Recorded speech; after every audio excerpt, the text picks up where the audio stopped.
మొదటికొచ్చేసి 'K ramp.' ఈ 'K ramp' అనే cinema comedy and love and action అనమాట. బావుంది గైస్, నాకు నచ్చింది. ఫస్ట్ 1 అవర్ ఏంటి రొటీన్‌గా వెళ్తుంది, ఇలానే ఉంది గదా! పెద్దగా డిఫరెన్స్ ఏముంది, అందరూ బావుంది, బావుంది అని అనుకున్నారు అని నేను గూడా అట్లా ఫీల్ అయ్యాననమాట. బట్ 1 అవర్ తర్వాత నుంచి ఒక పాయింట్ అనేది ఓపెన్ అవుతుంది. హీరోయిన్ పాయింట్ ఆఫ్ వ్యూలో. అక్కడి నుంచి సినిమా బావుంటుంది. అండ్ 'కిరణ్ అబ్బవరం' గారి యాక్టింగ్ గూడా చాలా బాగా చేశారు. అండ్ హీరోయిన్ యాక్టింగ్ గూడా చాలా బాగా చేసింది. సో, ఎండ్ కార్డ్ పడేంత వరకు గూడా మనకు కొంచెం కామెడీగా నవ్వు ఆటోమేటిక్‌గా మనకు తెప్పించేస్తది వాళ్ళ యాక్టింగ్ అక్కడ ఉన్న సిట్యుయేషన్స్‌కి. సో, ఫ్యామిలీ అందరూ కలిసి ఈ ఫిల్మ్ చూడండి. నాకైతే నచ్చింది గైస్. మీరు కూడా చూడండి. మీకు కూడా నచ్చుతదని ఎక్స్‌పెక్ట్ చేస్తున్నాను. And direction, cinematography, action, stunts everything is perfect అనమాట. ఎక్కడ కూడా నెగెటివ్ పాయింట్ చెప్పాలి అన్న ఇంట్రెస్ట్ అయితే నాకు ఎక్కడ కూడా నాకు కలగలేదనమాట. సో, తప్పకుండా చూడండి గైస్, మిస్ అవ్వద్దు. అండ్ నెక్స్ట్ వచ్చేసి 'బ్యాడ్ గర్ల్.' ఈ 'బ్యాడ్ గర్ల్' అనే cinema only love story base మీద వెళ్ళిపోతుంటుంది. మనకి తెలుగు సినిమాలో 'అర్జున్ రెడ్డి' ఎలానో సో, ఇందులో 'బ్యాడ్ గర్ల్‌లో' హీరోయిన్ క్యారెక్టర్ కూడా సేమ్ అలానే అనమాట. మల్టిపుల్ లవ్ స్టోరీస్ ఉంటాయి. ప్రతి లవ్ స్టోరీకి ఒక బ్రేకప్ ఉంటుంది. సో, క్లైమాక్స్ వరకు వెళ్ళిపోతుంది. సో, లాస్ట్‌లో కంక్లూజన్ కూడా పెద్దగా ఏమి ఇవ్వలేదు.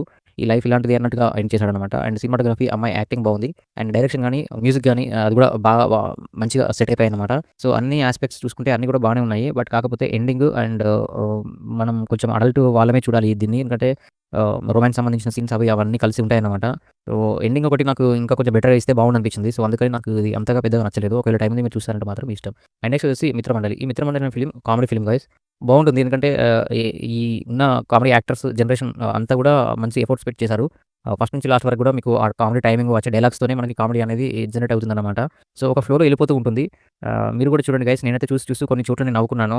నాకు అంటే ఆ డైలాగ్స్ ఆటోమేటిక్‌గా సడెన్‌గా వినేసరికి ఆటోమేటిక్‌గా నవ్వనేది వచ్చేస్తది మనకు ఆటోమేటిక్‌గా తెలియకుండానే. అండ్ కథ ఇలాంటి విషయాలలో మనం ఎక్స్‌పెక్ట్ చేయొద్దు. ఎందుకంటే కామెడీలలో మ్యాక్స్ కథ అనేది చాలా తక్కువగా ఉంటుంది. ఎందుకంటే సిట్యుయేషన్ తగ్గట్టు వచ్చే కామెడీస్ అనేవి జనరేషన్‌లో నడుస్తున్నాయి కాబట్టి ఇందులో కూడా అదే కీ పాయింట్‌ని యూజ్ చేసి ముందుకు తీసుకెళ్లారన్నమాట. సో, నాకైతే నచ్చింది గైస్. మీరు కూడా చూడండి. మీకు కూడా నచ్చుతదని ఎక్స్‌పెక్ట్ చేస్తున్నాను. And cinematography, music and direction and acting, performance everything is perfect అనమాట. అండ్ నెక్స్ట్ వచ్చేసి 'చిరంజీవ.' ఈ 'చిరంజీవ' అనే ఫిల్మ్ డ్రామా ఫిల్మ్ అండి. కాన్సెప్ట్ కొత్తగా ఉంది. అండ్ జబర్దస్త్ ఆర్టిస్ట్ అదిరే అభి ఈ మూవీకి డైరెక్టర్ అనమాట. సో, మనోడు డైరెక్టర్ ఫస్ట్ మూవీ చేశాడు కాబట్టి అసలు ఎలా ఉంది చూద్దామని చూసాను. ఫస్ట్ నుంచి మనకు చూస్తుంటే ఇంట్రెస్టింగ్ పాయింట్‌తోనే ఓపెన్ అవుతుంది. బట్ కాకపోతే ఆ ఇంట్రెస్టింగ్ పాయింట్‌ని కంక్లూజన్ తీసుకెళ్ళిన విధానం అనేది నాకు నచ్చలేదు. ఈ సినిమా కూడా ఎండింగ్ లేదనమాట. సో, దాని ద్వారా నాకు ఇంకా ఏంది ఇంతసేపు చూసి దేనికి అన్న ఫీలింగ్ మాత్రం నాకు కలిగిందనమాట. బట్ ప్రొడక్షన్ వాల్యూస్ చాలా తక్కువున్నాయి. అండ్ యాక్టర్స్ పర్ఫార్మెన్స్ కూడా పెద్దగా అంత లేదు. ఒక 'రాజ్ తరుణ్' గారి యాక్టింగ్ పక్కన పెట్టేస్తే అండ్ మదర్ క్యారెక్టర్ కూడా కొంచెం సెంటిమెంట్ లాగా కొన్ని చోట్ల అనిపిస్తది. సో, మొత్తానికి చెప్పాలి అంటే ఆ ఒక్క పాయింట్ ఏదైతే వాళ్ళు తీసుకున్న పాయింట్ ఏదైతే ఉందో అది తప్పించేస్తే పెద్దగా నాకు ఎక్కడ నచ్చలేదండి. అండ్ ఎక్కడ కూడా కనెక్ట్ అవ్వలేదు. సో, ఒకవేళ టైం ఉంది మీరు చూసారంటే మాత్రం మీ ఇష్టం. అండ్ నెక్స్ట్ వచ్చేసి 'డ్యూడ్.' ఈ 'డ్యూడ్' అనే సినిమా లవ్‌కి సంబంధించిన డ్రామా ఫిల్మ్. ఈ ఫిల్మ్ వచ్చేసి ఫస్ట్ నుంచి మనం చూస్తున్నప్పుడు మంచి ఎక్సైట్‌మెంట్‌తోని ఉంటది. మంచి సాంగ్స్ అలా మంచి కనెక్ట్ అవుతుంటాయి. అండ్ హీరోయిన్ యాక్టింగ్‌కి, హీరో యాక్టింగ్‌కి పర్ఫెక్ట్‌గా యాప్ట్ అయిపోయింది. మంచి కుదిరింది వీళ్ళ జోడీ అని అనుకున్న లోపే ఒక ట్విస్ట్ ఇస్తారు. ఏంటి అంటే ఇద్దరు లవ్ స్టోరీస్‌లో ఒకరు యాక్సెప్ట్ చేస్తారు. ఒకరు రిజెక్ట్ చేస్తారు. అక్కడనే ఫస్ట్ దెబ్బ పడింది. దాని తర్వాత నుంచి అదే కంటిన్యూయేషన్ మన క్లైమాక్స్ వరకు వెళ్తుంది. ఒకరు కావాలంటారు, ఒకరు వద్దంటారు. ఈ ఈ ఇన్‌స్టంట్ మూడ్ స్వింగ్స్ అనేవి ఆడియన్స్ అంత తొందరగా తీసుకోవడానికి ఇష్టపడడు. సో, నేను కూడా ఈ సినిమా చూసినప్పుడు అలానే ఫీల్ అయ్యానన్నమాట. ఆ మూడ్ స్వింగ్స్ అనేవి లేకుండా ఒక లైన్ మీద వెళ్తే మాత్రం వీళ్ళిద్దరి కాంబినేషన్‌లో వీళ్ళిద్దరి యాక్టింగ్ పర్ఫార్మెన్స్‌కి సినిమా నెక్స్ట్ లెవెల్ ఉండేది. సో, ఇందులో యాక్టర్ పర్ఫార్మెన్స్ ఇక్కడ బానే చేసినప్పటికీ కథలో ఆ మూడ్ స్వింగ్స్ ఉండడం వల్ల సో, అది ఏంటి తీసుకుంటే బావుంటది కదా! సో, ఎందుకో అబ్బాయితోని వెళ్తుంది ఇంత చేస్తున్నాడు. ఈ ఫీలింగ్ అనేది ఎక్స్‌పెక్ట్ చేస్తాం. ఈ ఫీలింగ్‌కి అందరు ఆడియన్స్ అంతగా ఇష్టపడరనమాట. సో, ఇన్‌ఫాక్ట్ నేను కూడా అదే ఫీల్ అయ్యాననమాట. సో, అది పక్కన పెట్టేస్తే సాంగ్స్ గాని, అండ్ డైరెక్షన్ గాని, అండ్ మ్యూజికల్‌గా గాని, అండ్ ప్రొడక్షన్ వాల్యూస్ కూడా గాని చాలా రిచ్‌గా మేకింగ్ చేశారు ఫిల్మ్‌ని. సో, అదర్‌వైజ్ అన్నీ బాగున్నప్పటికీ కథలో కొన్ని అలాంటి సిట్యుయేషన్స్‌ని మనం తీసుకోలేని సిట్యుయేషన్స్ మనకొచ్చినప్పుడు మనకు ఆ సినిమా మీద అంత ఇంట్రెస్ట్ కలగకపోవచ్చు. నాకు కూడా అదే జరిగింది. సో, నాకైతే పెద్దగా అయితే నాకు కనెక్ట్ అవ్వలేదు గైస్. ఒకవేళ టైం ఉంది మీరు చూసారంటే మాత్రం మీ ఇష్టం. అండ్ నెక్స్ట్ వచ్చేసి 'తెలుసు కదా!' ఈ 'తెలుసు కదా!' అనే film love, romance and drama. ఈ ఫిల్మ్ వచ్చేసి బావుంది గైస్. నాకైతే నచ్చింది పర్సనల్‌గా. ఎందుకంటే ఇప్పుడు చాలా వరకి ప్రెగ్నెన్సీ విషయాలలో ఎలాంటి టెక్నాలజీ అయితే వాడుతున్నారో, ఆ టెక్నాలజీని బేస్ చేసుకొని అండ్ ఎక్స్ లవర్‌కి సంబంధించిన క్యారెక్టర్‌ని ఇంక్లూడింగ్ చేసి సో, అక్కడ ఒక స్టోరీని అల్లిన విధానం నాకు చాలా బాగా నచ్చింది.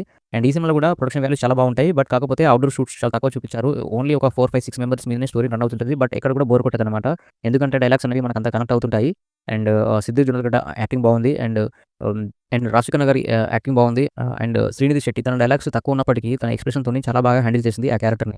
సో, మొత్తం చూసుకుంటే నాకైతే చాలా బాగా నచ్చింది గైస్. ఎందుకంటే ఈ లైన్ పాయింట్ ఆఫ్ వ్యూలో ఇలాంటి ఫిల్మ్ ఇప్పటివరకు నాకు ఇంత కనెక్ట్ అయ్యే విధంగా అయితే ఇది అనిపించలేదు. ఓకే.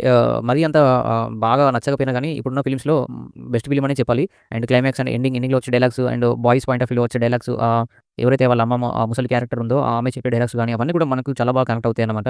సో, మీరు కూడా టైం లేకున్నా సరే టైం తీసుకొని ఈ ఫిల్మ్ చూడండి. మీకు కూడా నచ్చుతుందని నేను ఎక్స్‌పెక్ట్ చేస్తున్నాను. నెక్స్ట్ వచ్చేసి 'అవిహితం.' ఈ 'అవిహితం' అనే ఫిల్మ్ తెలుగులో చెప్పాలంటే అక్రమ సంబంధం అన్నట్టు. ఇది అడల్ట్ వాళ్ళే చూడాలి. చిన్న పిల్లలు చూడకుండా చూసుకోండి. ఎందుకంటే పెద్దగా ఏమి ఉండదు అక్కడ. బట్ కాకపోతే చూపించే సీన్ అనేది కొంచెం అడల్ట్ లాగా ఉంటది. సో, ఆ అడల్ట్ సీన్ బేస్ చేసుకొని సినిమా మొత్తం నడుస్తుంటది. ఎక్కువ లేదనమాట ఇది. ఆల్మోస్ట్ ఒక 1 అవర్ 40 మినిట్స్ ఏమో ఉంది ఈ ఫిల్ము. బట్ కాకపోతే ఇలాంటి లైన్ మీద ఒక సస్పెన్స్ అనేది క్రియేట్ చేసి ఆ సస్పెన్స్‌ని లాస్ట్ వరకు తీసుకెళ్ళి అక్కడ రివీల్ చేసే విధానం అనేది నాకు బాగా నచ్చింది. అండ్ ఆ లైన్ మీద ఒక్కొక్క క్యారెక్టర్స్ బయటికి వస్తూ వాళ్ళు ఎలా ఎక్స్‌ప్రెస్ చేస్తారు. అలాంటి సీన్ వాళ్ళు చూసినప్పుడు అండ్ అలాంటి సీన్ గురించి వాళ్ళకి తెలిసినప్పుడు ఎలా ఎక్స్‌ప్రెస్ చేస్తారు. ఇలాంటి దాని మీద చూపించిన విధానం నాకు బాగా అనిపించింది. అండ్ కొత్తగా అనిపించింది. అండ్ అక్రమ సంబంధాల గురించి కొన్ని డైలాగ్స్ కూడా చూపిస్తారు. అండ్ అది కూడా బాగా నాకు మంచిగా అనిపించిందనమాట. అంటే పాజిటివ్ వేలోనే. సో, మీరు కూడా చూడండి గైస్. నాకైతే స్టోరీ పాయింట్ ఆఫ్ వ్యూలో నాకు ఈ ఫిల్మ్ కనెక్ట్ అయింది కాబట్టి ఈ ఫిల్మ్‌ని మీకు రికమెండ్ చేస్తున్నాను. నాకైతే నచ్చింది. మీరు కూడా చూడండి. మీకు కూడా నచ్చుతుందని ఎక్స్‌పెక్ట్ చేస్తున్నాను.